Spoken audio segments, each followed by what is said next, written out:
It's always amazing to see a series be consistently good from beginning, middle, and end. And Shoshimin How to Become Ordinary Season 2 was able to do it once again, just like they did in Season 1. A series that I talked about a while ago, and a series that has become one of my favorite animes of all time, which isn't surprising because once again, for those who don't know, this series was created by the same creator who made Hoyuka, which is another series in and of itself that's been able to be considered one of the best pieces of media to ever be created, demonstrating not only how talented the creator of both of these series are, but just how amazing and unique the storytelling actually is. But after watching both seasons of How to Become Ordinary, there's something that's always stuck to me when it comes to this story, and it isn't just the mystery aspect, but more specifically the character that's in this story, and that is the girl who goes by the name of Yuki Osanai. Behind the girl who likes sweets and behind that calm demeanor of hers, there's just something truly scary about her, because at any moment, at any time, anywhere, whenever she feels like it, she could show her true colors, and you will least expect it because you expected this girl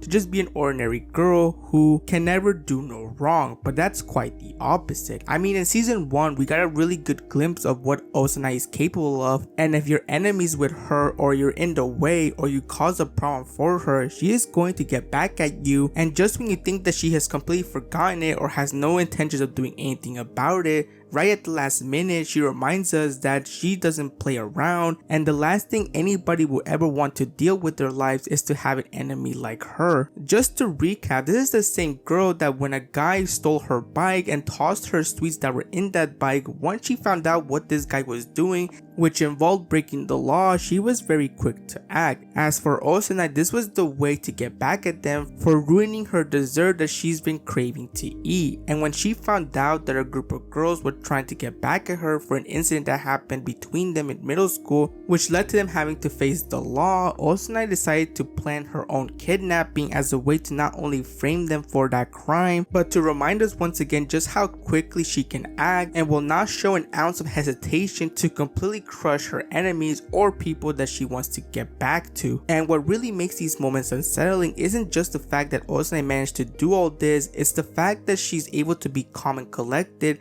after the outcome. She not only shows no remorse after what she did, but also she's able to move on with her life like nothing has happened. Like everything she did, it's not a big deal because she had her own reasons to do it. And even when she gets confronted by Kobato, she's very open and very calm into answering his question that he has of why she did the things she did and how she was able to do it, which oftentimes even shocks Kobato, because even though Kobato isn't an ordinary person as well, and he isn't perfect whatsoever, and he too also has a few weird things about him, even he will never do half the things that Osanai does, because even he knows that some things are not worth doing, or some things are just really not the correct way of handling a certain situation. But that's quite the opposite with Osanai, and really the whole structure when it comes to the relationship between Osanai and Kobato is very off-putting to say the least, because for a while Osanai just simply viewed Kobato as somebody that can entertain her, because Kobato also too loved to be entertained, and the way that he was having fun is by solving mysteries, not because he wanted to legitimately solve them, but because by solving them it not only made him feel special, but it also made him feel like he was above everybody else, as while everybody else was struggling to solve a mystery, he was able to do it very quickly and with no mistakes being made. However, the only problem that it came when wanting to solve all these mysteries is that not only did Kobato get involved in situations that he shouldn't be part of, but it also made him be viewed as not normal, but also be treated as an outcast. But despite these setbacks, this is what really interested Osanai in Kobato, and is the reason why they were able to hang out so much and so frequently. But ever since the kidnapping incident in which Kobato found out that not only Osanai planned to be in a very dangerous situation, but also used him as well to make that plan work, it made Kobato wonder if it was worth still being around Osanai, as he came to realize that when it comes to Osanai, she will prioritize herself over others, and it's because of those differences that really separated both Kobato and Osanai, which will ultimately lead to both of them agreeing to go their separate paths. And this is where season 2 kicks in, as unlike in the previous season where we saw both Kobato and Osanai together, now we're seeing two different completely stories that involve Osanai and Kobato doing their own things. But it's in this season that really enforces the idea of just how truly insane Osanai is, and that is the new relationship that she has with a boy who goes by the name of Takahiko Orino, a boy who is part of the newspaper club who's trying to solve this mystery of who's behind the arson attacks that have been happening quite recently. And when Osanai finds out that this is his goal of finding the arsonist behind these attacks, she becomes interested in him, just like how she was interested in Kobato and his habit of wanting to solve the mysteries. However, there is a huge difference in the relationship that she has between her and Orino that is not the same that she had between her and Kobato, and that difference being is the fact that she actually took it a step further by deciding to actually date Orino, making them boyfriend and girlfriend. But very quickly, Osanai starts to realize that despite Orino and Kobato having a few similarities, they are not the same person, because unlike Kobato, Orino is not very smart and he tends to sometimes be very gullible and believe everything that's being said to him. And it's because of this that this will lead to Orino thinking that he had all the pieces of the puzzle and that he knew who was behind the arson attacks, and the person that he believed was the arsonist was none other than Osanai. Now at first it's understandable why he may think like this, because there are many moments in which Osanai was acting very suspicious, and at one point even I thought myself that Osanai was doing all this just for the sake of her boyfriend. But as it turns out, this was completely wrong, because it wasn't Osanai who was behind the arson attacks. It was actually somebody that Orino considered a friend, and that is none other than Yuto Hiya. And after rewatching this mystery, it was so very obvious that he was behind these attacks, as not only was he really invested in Orino finding the arsonist, but he was also very interested as to where Orino was in the case. And for Orino, this was just his friend trying to see if he has any clues or is he one step closer to solving the case. But in reality, this was Hiya's way of not only seeing if he was close to being caught, but also to make sure that his friend was off track and he was nowhere near as close as to solving this case. And when the truth finally came out and he realized that it wasn't Osanai who was the culprit, this is where Osanai decided is the perfect time to tell Orino how she truly felt about him. And really, to keep it short, she did not like him whatsoever. Not only did she think of him as arrogant, but somebody who was not smart whatsoever, somebody that was very easy to lie to, somebody that was all talk but very little action, and somebody that Osanai had lost faith completely. And what makes this moment even more unsettling about is the fact that Osanai is saying all this with a very calm demeanor. Her face, her voice is still calm and collected, not showing an ounce of anger despite her mentally and emotionally breaking Orino. But for Osanai, this is just her way of giving somebody a reality check that was slowly building up all this time, because before everything went down, when Osanai and Orino were at a cafe spending time together, once you look back at that conversation, you can obviously tell that Osanai was very subtly talking down to Orino, almost as if she just saw him as somebody beneath her. And now you may be wondering as to why did Osanai did all this? Why was she playing around with this individual? Why did she make him believe that he was someone special? That is the exact same question that Kobato would ask Osanai once both he and her reconnected once again. And the answer was very simple to Osanai, and that's because Orino tried to kiss her when she did not want to be kissed. And that's all it took for Osanai to want to get rid of Orino out of her life. And yes, I'm being 100% serious, that is legit the reason why Osanai did all this to Orino. Instead of trying to talk to him about it or why he shouldn't be doing that, Osanai decided to take the drastic approach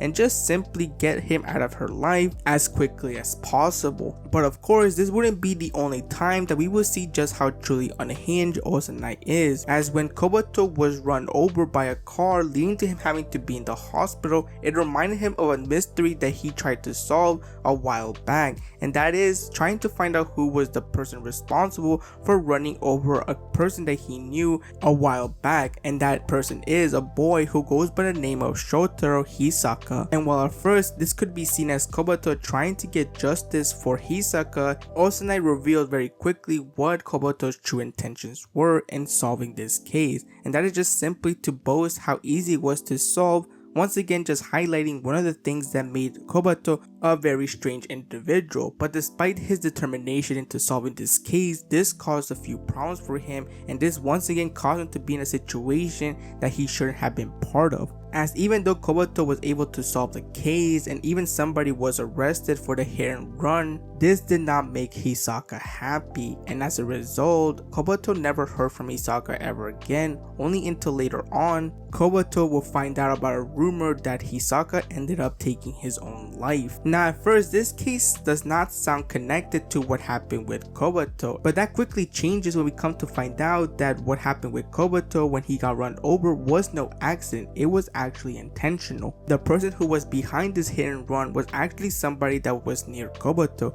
because it was actually the nurse that was taking care of him, because this nurse was actually Shotaro's sister, Eiko Hisaka, and the reason why she hit Kobato is because she blames him for what happened with their family. At the time when Kobato was meddling and trying to solve the case of the hit and run with Hisaka, Shotaro's and Eiko's family were in turmoil, causing Shotaro and Eiko to have to meet each other in secret, but when Kobato was trying to solve his case, this caused for their secret meetings to get exposed, causing more problems within the family. So because of this made Eiko believe that because Kobato was prying too much, he's the reason as to why their families fell apart. And just when it seems that Eiko is going to have her revenge against Kobato, Osanai shows once again what she's willing to do, only this time instead of doing something for her own sake, she did it for the sake of Kobato, and that is Shotaro revealing himself as not only still being alive, but witnessing what his sister is about to do. Not only does this prevent Eiko from harming Kobato even more, but this also makes Eiko realize that her revenge plan is now worthless, because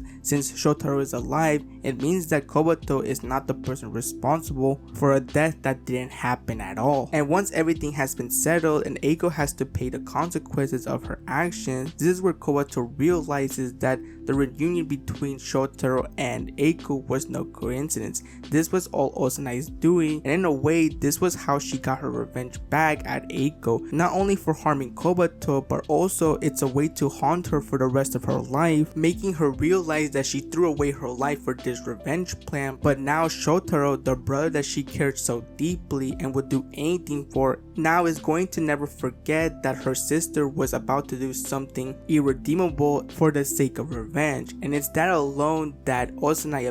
amuses her, because Osanai feels that's what Eiko deserves for harming Kobato, somebody that now at this point in the story she deeply cares for, as she no longer views Kobato as just a piece of entertainment. Now she views him as somebody that she wants to be around for a really long time. And with this being the end of the story, what can we say about Osanai? Well, it's very simple. This is a girl you do not want to cross paths with, as not only will she hold grudges and the tiniest thing can set her off, and the next thing you know, she's coming up with a plan to get her payback, and when you least expect it, she'll get her revenge, but at the same time also erasing the traces of her involvement, making her seem as just an innocent individual who wouldn't cause trouble. While you could put Osanai into the yandere section, I think the difference between Osanai and a yandere that you have seen in other series is that Osanai doesn't show her crazy side so openly. She's very careful, and only a few people truly know what Osanai is capable of and what kind of person she truly is. And that's the type of person that you should be scared of, not the person who openly admits the type of person they are, but somebody who hides who they actually are. And that's what Osanai does on a daily basis, and will do it for the rest of her life, making you wonder if this is how Osanai acts and behaves when she's this young. Imagine what she's capable of doing once she reaches adulthood, making Osanai be one of the best things to come out of this anime, but also be the most unsettling thing to come out of this anime. And that's where I'm going to end today's video. I hope you enjoyed it, and I'll see you